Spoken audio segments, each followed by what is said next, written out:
Hello friends, આગળનો જે topic આપણે જોવા જઈ રહ્યા છીએ એ one of the most important topic છે અને એ એટલે સંકલિત વેગ સમીકરણ. હવે સંકલિત વેગ સમીકરણ શરૂઆત કરતા પહેલા આપણે જે વિકલનીય વેગ સમીકરણ તારવેલું હતું એ હું તમને કહું કે ફરીથી યાદ કરો કે વિકલનીય વેગ સમીકરણ ક્યાં આવેલું હતું, તો એ આપણે તારવેલું હતું વેગ નિયમમાં. જે વેગ નિયમમાં છેલ્લે જે સૂત્ર આવેલું હતું એ કંઈક આવું હતું કે જેને આપણે આવી રીતે લખેલું હતું કે માઇનસ ઓફ, તો આપણે અહીંયા લખીએ છીએ વિકલનીય વેગ સમીકરણ, રાઈટ. તો વિકલનીય વેગ સમીકરણ આપણી પાસે આવું આવ્યું, minus of dr by dt is equal to k into r raised to n, right. આ પ્રક્રિયા કઈ હતી? જો પ્રક્રિયા પણ તમને યાદ હોય તો પ્રક્રિયા આવી હતી r gives p. આ પ્રક્રિયા માટે વિકલનીય વેગ સમીકરણ આવું મળે. હવે આ વિકલનીય વેગ સમીકરણ શાના પરથી તારવેલું હતું? તમને યાદ હોય તો આવું લખેલું હતું કે વેગ is equal to minus dr by dt is equal to kr raised to n, એટલે કે વેગ સમીકરણ પરથી. હવે વેગ સમીકરણ યાદ કરો અથવા તો વેગ નિયમ, વેગ અભિવ્યક્તિને યાદ કરો. હવે ત્યારે આપણે કીધું હતું કે વેગ નિયમ કઈ રીતે મેળવી શકાય, તો વેગ નિયમ કોઈ પણ રીતે સૈદ્ધાંતિક રીતે મેળવવો શક્ય નથી. એના માટે પ્રેક્ટિકલી અલગ અલગ સાંદ્રતાના મૂલ્ય માટે આપણે વેગનો અભ્યાસ કરીશું અને પછી આપણને કોન્સ્ટન્ટ k અને પ્રક્રિયાક્રમ n મળે અને જેના પરથી આપણે શું તારવી શકીએ? વેગ નિયમ તારવી શકીએ. એનો મતલબ કે આ જે વેગ નિયમ છે એ બધી પ્રક્રિયાઓ માટે અલગ અલગ મળશે. ધ્યાનથી વિચારો કે પ્રત્યેક પ્રક્રિયા, હવે કેમિસ્ટ્રીમાં તો લાખો પ્રક્રિયાઓ છે, કરોડો પ્રક્રિયાઓ છે. આ પ્રક્રિયાઓ માટે, પ્રત્યેક પ્રક્રિયા માટે અલગ અલગ આવું વેગ સમીકરણ મેળવવાનું, અલગ અલગ સમીકરણ યાદ રાખવાના અને અલગ અલગ પ્રક્રિયાનો પાછો વેગ એના પરથી અલગ અલગ રીતે નક્કી થાય. તો આ તો ખરેખર ટીડીએસ ટાસ્ક છે અને બોરિંગ ટાસ્ક છે કે આવી રીતનું કરવું. તો શું કરી શકાય? તો આપણે આના પરથી એક ટાસ્ક કરી શકીએ કે આનું આપણે સંકલન કરી દઈએ. એનો મતલબ કે જેમ કે બધી જ પ્રથમ ક્રમની પ્રક્રિયાઓ છે તો એના માટે કોઈ એક ચોક્કસ ઇક્વેશન તારવી લઈએ. સેમ શૂન્ય ક્રમની પ્રક્રિયા છે, ઝીરોથ ઓર્ડર રિએક્શન છે, તો એના માટે પણ સેમ કોઈ પ્રક્રિયા તારવી લઈએ. આવી રીતે જો આપણે કરીશું તો કોઈ સંકલિત વેગ સમીકરણ મળે કે જે ઘણી બધી પ્રક્રિયાઓનું સંકલન કરીને આપણને એક સમીકરણ મળે અને જે મેળવવું ખૂબ જ સહેલું છે. તો આપણે સ્ટાર્ટ કરીએ છીએ સંકલિત વેગ સમીકરણ, રાઈટ. તમને સમજાઈ ગયું હશે અને આઈડિયા આવી ગયો હશે કે સંકલિત વેગ સમીકરણ એટલે શું. તો સ્ટાર્ટ કરીએ છીએ સંકલિત વેગ સમીકરણ. તો સંકલિત વેગ સમીકરણ આપણે અલગ અલગ પ્રક્રિયાક્રમ માટે મેળવવાના છીએ. અહીંયા આપણે પહેલા શૂન્ય ક્રમ માટે મેળવીશું, પછી પ્રથમ ક્રમ માટે મેળવીશું અને મોસ્ટ ઇમ્પોર્ટન્ટ આપણે nth ઓર્ડર માટે પણ, n માં ક્રમની પ્રક્રિયા માટે પણ સૂત્ર તારવવાના છીએ કેમ કે JEE નીટમાં એ પૂછાય છે. તો સ્ટાર્ટ કરીએ છીએ ઝીરોથ ઓર્ડર રિએક્શન માટે. એટલે આ જે સંકલિત વેગ સમીકરણ આપણે તારવવાના છીએ, રાઈટ, એ કોના માટે તારવવાના છીએ? શૂન્ય ક્રમની પ્રક્રિયા માટે. આપણે લખીશું શૂન્ય ક્રમની પ્રક્રિયા માટે. ચાલો, તો શૂન્ય ક્રમની પ્રક્રિયા હોય તો એના માટે n, આ સમીકરણ એક યાદ રાખવાનું છે, રાઈટ. n શું હોય? તો એના માટે n એટલે કે પ્રક્રિયા ક્રમ n is equal to થશે 0, રાઈટ. આ થવું જોઈએ. ચાલો, હવે આપણે આગળ લખીએ છીએ કે આવી પ્રક્રિયા માટે, એટલે કે શૂન્ય ક્રમની આવી પ્રક્રિયા માટે વેગ શું લખી શકાય? તો વેગ આ લખી શકાય -dr by dt વાળું. તો minus of dr by dt is equal to k into r raised to n. r raised to n, n ની જગ્યાએ 0. Yes, exactly. તો અહીંયા આપણે રાખી દઈશું 0. તમે કહો કોઈ પણ ની ઘાત 0 શું થશે? કોઈ પણ ની જો ઘાત 0 હોય તો એનો જવાબ આવે 1. તો અહીંયા આ થઈ ગયું 1, રાઈટ. તો અહીંયા આનો આન્સર આવશે minus of dr is equal to k. આ થયું 1, રાઈટ. આ 1 છે એટલે લખતો નથી. હવે આ જે dt છેદમાં છે એ dt ને આપણે સામેની તરફ લઈ જઈએ તો આ રીતે આવશે k into dt, રાઈટ. હવે આપણે શું મેળવવાનું છે? સંકલિત વેગ સમીકરણ મેળવવાનું છે. તો આનું ઓબ્વિયસલી આપણે શું કરવું પડશે? સંકલન કરવું પડશે. તો જે પણ મેથ્સ વાળા છે એમને થોડો ઘણો આઈડિયા આવી જશે ને એ લોકો સંકલન કરી શકશે સરળતાથી. જે બાયોલોજી વાળા છે થોડુંક ધ્યાનથી જુઓ તો તમને આઈ થિંક આઈડિયા આવી જશે અને સમજાઈ જશે. એકદમ સરળ છે. ચાલો, કોઈ રોકેટ સાયન્સ નથી. કે કઈ રીતે કરીશું? તો આપણે હવે અહીંયા લખીશું બંને તરફ સંકલન કરતા. બંને તરફ સંકલન તો સંકલન જે છે ઇન્ટિગ્રેશન એને આ સિમ્બોલ વડે દર્શાવે છે. તો પહેલા આપણે એને દર્શાવી દઈએ કે minus of integration of dr is equal to k constant છે, પણ તમને સમજાય એટલા માટે અત્યારે કોન્સ્ટન્ટ ને એમ ન ભરવા દઈએ છીએ, integration of k into dt. Right. હવે તમને થોડુંક જે ઇન્ટિગ્રેશન છે એના વિશે થોડોક આઈડિયા આપી દઉં, બેઝિક આઈડિયા કે ઇન્ટિગ્રેશન કઈ રીતે થાય. ચાલો, તો બેઝિક આઈડિયા તો તમને હશે જ, કેમ કે ફિઝિક્સમાં ઘણી બધી વાર 11th માં તમે સંકલન કર્યું હશે, છતાં પણ અહીંયા એકવાર જોઈ લો. ચાલો, તો સંકલન માટે આપણે કહીએ છીએ, અહીંયા લખીએ છીએ સંકલન. હવે તમને આઈડિયા આવી જ જશે. હું અહીંયા તમને કહીશ, તમારે મને સંકલન કહેવાનું છે કે એનું સંકલન શું થઈ શકે. રાઈટ. ચાલો, તો આપણી પાસે કોઈ પણ પદ હોય, જેમ કે આપણે કહીએ છીએ integration of dx, right. Integration of dx કહીએ છીએ તો આનું સંકલન શું થવું જોઈએ? યસ, ઓફ કોર્સ આનું સંકલન થશે x c. હવે જ્યારે પણ તમે સંકલન કરો તો કોઈ કોન્સ્ટન્ટ c આવે, રાઈટ. તો એ x c થશે. સેમ આપણે કહીએ છીએ કે અહીંયા તો હતું dx, એટલા માટે આ x થયું, રાઈટ. સપોઝ અહીંયા કોઈ કોન્સ્ટન્ટ હોય k કે જે અચળ છે, એટલે કે જેમાં કોઈ ચલ નથી, એવો કોઈ કોન્સ્ટન્ટ k હોય તો પણ શું થશે? તો પણ થશે આ kx, રાઈટ. સમજાયું? સેમ હવે આપણે ચલ ફેરવીએ છીએ, integration of k into dt હોય તો આનું સંકલન શું થશે? kt plus c. સેમ આપણે કહીએ છીએ કે ઇન્ટિગ્રેશન ઓફ, ભલે ને ગમે તેનું ઇન્ટિગ્રેશન હોય, dr હોય, રાઈટ. ઇન્ટિગ્રેશન ઓફ dr હોય તો પણ શું ફરક પડે છે? તો પણ અહીંયા આવશે r, રાઈટ. તો આ સંકલન થશે. સેમ આ સંકલન આપણે અહીંયા યુઝ કરવાના છે. ચાલો, તો અહીંયા લખીએ છીએ dr, ઇન્ટિગ્રેશન ઓફ dr. તો ઇન્ટિગ્રેશન ઓફ dr શું થશે? r.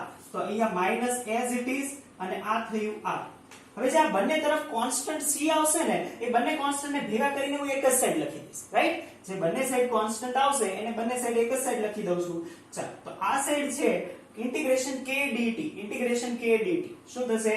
kt plus, right. I think અહીંયા સુધી સમજાઈ ગયું હશે, કેમ કે એકદમ ઈઝી છે અને ધ્યાનમાં આવી જાય એવું છે. ઓકે. જો તમને જો નો આઈડિયા આવતો હોય તો અહીંયા જે આપણે કર્યું છે ને, ત્યાં બ્રેકેટમાં 3 સ્ટેપ લખી રાખો એટલે તમને સંકલન પણ આઈડિયા આવે, રાઈટ. કેમ કે આપણને સ્પેસ જોઈશે એટલે હું આ ઇરેઝ કરીશ હમણાં એટલા માટે.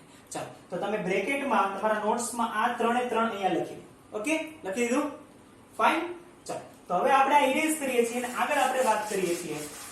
તો આપણે સંકલન કરી દીધું છે. હવે નેક્સ્ટ સ્ટેપ શું કરીશું? તો કે નેક્સ્ટ સ્ટેપ આપણે જે આ c છે એની વેલ્યુ મેળવવી છે. એટલે કે અચળાંક જે છે અથવા તો કોન્સ્ટન્ટ c ની વેલ્યુ છે એ મેળવવાની છે. એ કઈ રીતે મળે? તો એ આપણે મેળવીશું કે કોન્સ્ટન્ટ, અહીંયા જે અચળાંક છે c માટે શું કરીશું? તો કે આપણે t 0 સમય માટે વેલ્યુ વિચારીએ.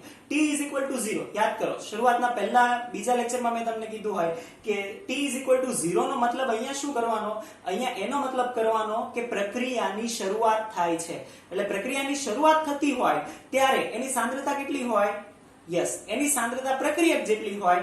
ધારો કે એ સાંદ્રતાને આપણે કહીએ છીએ r0, અથવા તો r0 કે જે શરૂઆતની સાંદ્રતા છે. તો આપણે કહીએ છીએ સમય t is equal to 0 સમયે r શું થાય છે? r is equal to r0, right. r0 શું છે? r0 એ શરૂઆતની સાંદ્રતા છે, શરૂઆતની સાંદ્રતા, રાઈટ. તો આ કિંમતો આપણે આમાં મૂકીએ અચળાંક c મેળવવા માટે. ચાલો, તો આપણે r ની જગ્યાએ મૂકીએ છીએ r0. તો અહીંયા મૂકીએ છીએ માઇનસ ઓફ, આ માઇનસ એઝ ઇટ ઇઝ રહેશે, રાઈટ. આ માઇનસ છે એ માઇનસ ઓફ, અહીંયા રહ્યું r0 is equal to k into t, k into 0. તો આ થઈ ગયું 0, અહીંયા 0 નથી લખતા, પ્લસ છે c, તો આ આવી ગયું c.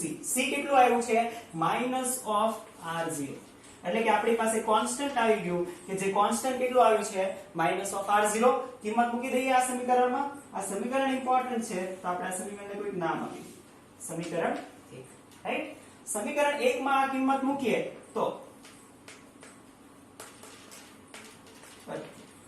આ સમીકરણ 1 માં કિંમત મૂકવાના છીએ. તો અહીંયા છે minus of r is equal to kt minus of r0. c ની જગ્યાએ મેં મૂકી દીધું છે માઇનસ ઓફ r0, રાઈટ. અહીંયા જે r0 છે એ શું છે? પ્રક્રિયામાં શરૂઆતની સાંદ્રતા, જે t છે એ પ્રક્રિયાનો સમય, k વેગ અચળાંક, r એ t સમયે સાંદ્રતા છે, રાઈટ? r એ t સમયે સાંદ્રતા છે. તો ચાલો વેગ અચળાંકનું સૂત્ર મેળવી શકીએ. વેગ અચળાંક k ને કરતા બનાવીએ તો k આ r0 આવશે અહીંયા છે માઈનસ, આ સાઈડ આવશે એટલે પ્લસ, તો આ થઈ જશે r0, અહીંયા માઈનસ r હતો એઝ ઇટ ઇઝ, તો minus r divided by t. તો આ વેગ અચળાંકનું સૂત્ર છે શૂન્ય ક્રમની પ્રક્રિયા માટે. શૂન્ય ક્રમની પ્રક્રિયા માટે વેગ અચળાંકનું સૂત્ર લખો કોઈ કે તો આપણે આ રીતનું સૂત્ર તારવવાનું થશે. આ મોસ્ટ ઇમ્પોર્ટન્ટ છે. આ સૂત્ર એઝ ઇટ ઇઝ પણ આપણે યાદ રાખવાના છે. k r0 rt upon t, right? અને આપણે rt પણ કહીશું. rt કેમ? કેમ કે t સમયે r રિએક્ટન્ટની સાંદ્રતા, રાઈટ? તો આ એઝ ઇટ ઇઝ સૂત્ર પણ આપણે યાદ રાખવાના છીએ. સૂત્રની જે તારવણી છે એ પણ યાદ રાખવાના છીએ. ગમે તે રીતે પૂછાઈ શકે છે, આપણે યાદ રાખીશું, રાઈટ? તો આ થયું વેગ અચળાંકનું સૂત્ર. ક્યારે? જ્યારે શૂન્ય ક્રમની પ્રક્રિયા આપેલી હોય ત્યારે. તો શૂન્ય ક્રમની પ્રક્રિયા માટે વેગ અચળાંકનું સૂત્ર આપણે તારવ્યું. હજી આની ઉપરથી આપણે આનો ગ્રાફ બનાવવાનો બાકી છે.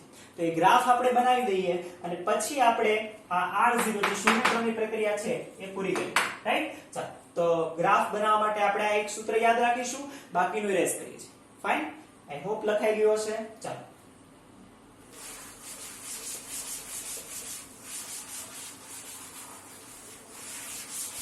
તો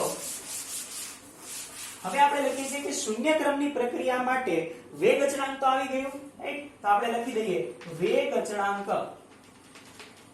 અચળાંક k is equal to શું થશે?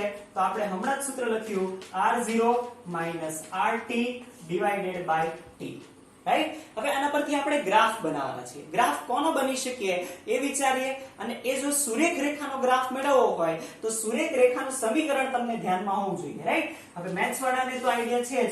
ફિઝિક્સમાં વારંવાર તમે ગ્રાફ બનાવતી વખતે આ સૂત્રનો ઉપયોગ કરો છો એટલે તમને સમીકરણ યાદ હશે કે y mx c.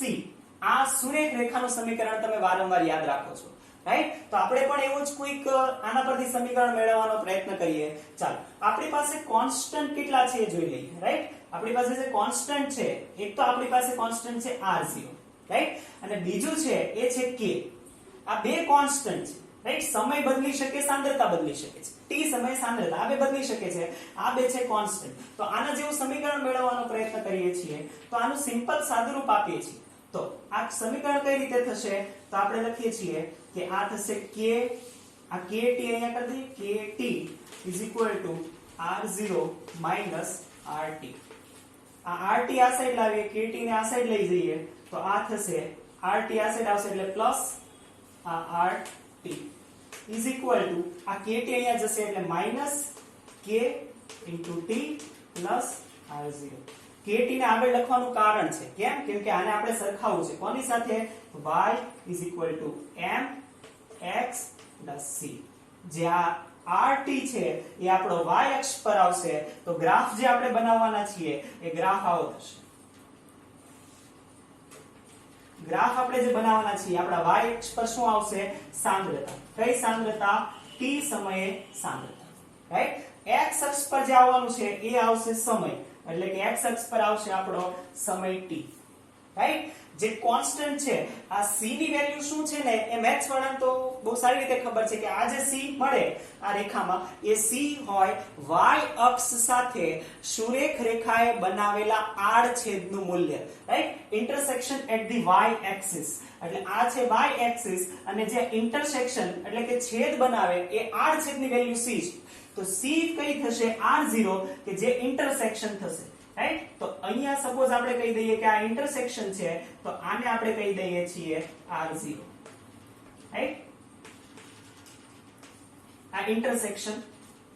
ચાલો હવે આપણે સુરેખ રેખા બનાવવાની છે, પણ કેવી હશે આ સુરેખ રેખા? તો આપણને એનો ઢાળ આપી દીધો છે કે એનો ઢાળ છે -k.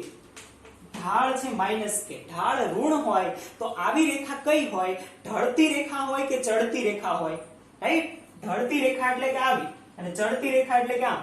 રાઈટ? જ્યારે પણ ઢાળ ઋણ હોય ને તો એ ઢળતી રેખા હોય, રાઈટ? એટલે ઉતરતી રેખા હોય. તો આ પણ ઢળતી રેખા છે કે જે અહીંયા ઇન્ટરસેક્ટ કરશે, તો આવી રીતની આપણને રેખા મળશે. ફાઇન. હવે આનો જે ઇન્ટરસેક્શન છે એ r0 પર છે, તો આ વેલ્યુ જે છે આપણે કહી દઈએ r0. ફાઇન. આનો જે સ્લોપ છે એટલે કે ઢાળ છે m, એ આપણે કહી દઈએ છીએ -k. આ થશે આ રેખા માટે અથવા તો શૂન્ય ક્રમની પ્રક્રિયા માટે rt વર્સિસ t નું સમીકરણ અને rt વર્સિસ t નો ગ્રાફ, રાઈટ? તો આને આપણે કહીશું શૂન્ય ક્રમની પ્રક્રિયા માટે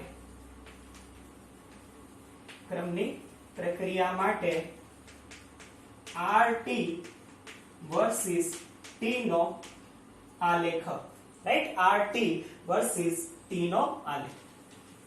તો સમજાશે અહીંયા સુધી કઈ રીતે આ આલેખ આવ્યો એ, રાઈટ? અને એક એક વેલ્યુ આના પરથી સમજાવી જોઈએ. ક્યારેક બની શકે એવું પણ બને કે તમને અહીંયા છે આવી રીતનો ગ્રાફ રકમમાં આપી દીધો છે અને એવું કીધું છે કે આની વેલ્યુ r0 છે, ઢાળની વેલ્યુ આટલી છે, તો તમને આ સમીકરણ પરથી એવું કહે કે rt શોધો, રાઈટ? સમય પરથી તમને સમય આપી દીધો અને rt શોધવાનું કે અથવા તો વેગ અચળાંક શોધવાનું કે તો તમને આવડવું જોઈએ, રાઈટ? તો આ ગ્રાફ થશે અને એના પરથી આપણે આ શૂન્ય ક્રમની વાત કરી શકીએ.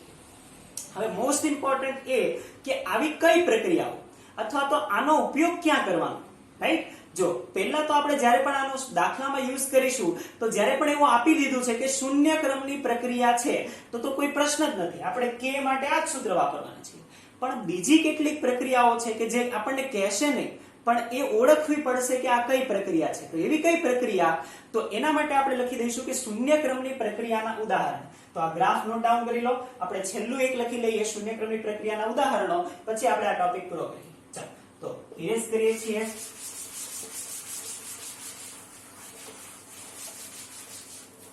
શૂન્ય ક્રમની પ્રક્રિયાના ઉદાહરણ. તો આપણને બહુ સરસ અંદર ઉદાહરણ કીધું છે અને એ છે, આ ખૂબ ઇમ્પોર્ટન્ટ છે ને આપણે યાદ રાખીશું કે કોઈ પણ ધાતુની સપાટી પર કોઈ પ્રક્રિયા થતી હોય ને તો એ શૂન્ય ક્રમની પ્રક્રિયા છે. તો આપણે લખીશું ધાતુની સપાટી પર થતી પ્રક્રિયાઓ. ધાતુની સપાટી પર થતી પ્રક્રિયાઓ. હવે ધાતુની સપાટી પર કઈ રીતે પ્રક્રિયા થઈ શકે, તો એનું સિમ્પલ ઉદાહરણ એટલે કે ધાતુ હોય ઉદ્દીપક અને એના ઉપર આપણે પ્રક્રિયા કરતા હોય. જેમ કે આપણે લઈ લઈએ ઉદાહરણ હેબર વિધિનું. હેબર વિધિ યાદ છે? હા, એમોનિયાની બનાવટ માટેની હેબર વિધિ. એમાં કયો ઉદ્દીપક વપરાય છે? યસ, આયન ઉદ્દીપક વપરાય છે, એટલે કે Fe, લોખંડ. લોખંડની સપાટી ઉપર આપણે જ્યારે ડાય નાઇટ્રોજન અને ડાય હાઇડ્રોજનની પ્રક્રિયા કરાવીએ છીએ તો એ એમોનિયામાં કન્વર્ટ થાય છે. તો હવે જે આ સપાટી પર પ્રક્રિયા થાય છે ને, આ પ્રક્રિયા શૂન્ય ક્રમની થાય. કેમ એવું? શૂન્ય ક્રમની પ્રક્રિયાનો મતલબ સીધો અને સિમ્પલ એવો થાય કે એ જે છે એ પ્રક્રિયકની સાંદ્રતા પર એનો વેગ આધારિત નથી. શૂન્ય ક્રમની પ્રક્રિયાને ફરીથી જુઓ, જો આપણે આને 0 કરી દઈએ તો આ થઈ જાય 1, એનો મતલબ કે વેગ કેવો છે? કોન્સ્ટન્ટ છે. સમજાય છે? આ છે વેગ. શૂન્ય ક્રમની પ્રક્રિયાનો મતલબ એવો છે કે એ પ્રક્રિયકની સાંદ્રતા પર આધાર રાખતું નથી. પ્રક્રિયકની સાંદ્રતા તમે 1000 લીટર લો કે 1 મોલ લો કે 10 મોલ લો, કોઈ ફરક પડતો નથી, રાઈટ? એ k ઉપર જ આધાર રાખે. આવું કેમ? તો એનું રીઝન છે, ધારો કે લોખંડની સપાટી છે, એની સપાટી ઉપર પ્રક્રિયા થતી હશે તો વિચાર, આપણે કહીએ છીએ નાઇટ્રોજન અને હાઇડ્રોજન. તો આ લોખંડની સપાટી છે, એની ઉપર પ્રક્રિયા કઈ રીતે થાય કે એની ઉપર જે છિદ્રો આવેલા છે, આ છિદ્રો ઉપર નાઇટ્રોજન અને હાઇડ્રોજન આવશે અને ત્યાં જોડાઈને એમોનિયામાં કન્વર્ટ થશે. હવે તમે વિચારો, જો આ બધા જ જે હોલ છે અથવા તો જે છિદ્રો છે એ બધા જ છિદ્રો જો પુરાઈ જાય, બધા છિદ્રો, ધારો કે આ સપાટી પેક થઈ ગઈ, આ સપાટી પેક થઈ ગઈ છે, એટલે કે જેટલી સપાટી હતી એ સપાટી બધી જ જે એના છિદ્રો હતા એ બધા નાઇટ્રોજન અને હાઇડ્રોજને રોકી લીધા છે. હવે તમે વધારાનો ગમે એટલો નાઇટ્રોજન કે ગમે એટલો હાઇડ્રોજન નાખશો, શું એ કોઈ પણ છિદ્રમાં સ્થાન લઈ શકે? નહીં, કેમ કે ઓલરેડી ત્યાં નાઇટ્રોજન બેઠો છે, ઓલરેડી હાઇડ્રોજન બેઠો છે. જો ઓલરેડી નાઇટ્રોજન અને હાઇડ્રોજન હોય, ઓલરેડી પ્રક્રિયક હોય, તો વધારાનો ગમે તેટલો પ્રક્રિયક નાખીએ, શું વેગ પર અસર થાય? શું વધારાનો વેગ વધે? નહીં. એનો મતલબ કે જ્યારે સપાટી પર પ્રક્રિયા થતી હોય અને સપાટી સંપૂર્ણપણે પ્રક્રિયકો દ્વારા રોકાઈ જાય તો વધારાનો ગમે તેટલો પ્રક્રિયક ઉમેરવા છતાં પ્રક્રિયાનો વેગ આગળ વધી શકતો નથી. આવી પ્રક્રિયાઓ શૂન્ય ક્રમની પ્રક્રિયા થશે. ધ્યાનમાં રહેશે. તો ધાતુની સપાટી પર થતી પ્રક્રિયાઓના ઉદાહરણ તમને કે તો એ આ ક્રમમાં આવશે, શૂન્ય ક્રમમાં. ધ્યાનમાં રહેશે. તો આ મોસ્ટ ઇમ્પોર્ટન્ટ છે, આ યાદ રાખીશું કે આઈ થિંક તમને ઓલમોસ્ટ બધા જે ટોપિક છે સમજાઈ ગયા હશે. જો ના સમજાય છે તો તમે કમેન્ટ દ્વારા અને પર્સનલી પણ મને પૂછી શકો છો. Thank you so much. આપણે નેક્સ્ટ જે લેક્ચર છે એ લેક્ચરમાં આપણે સેમ આ જ રીતે પ્રથમ ક્રમ માટે પણ તારવવાના છીએ. Thank you.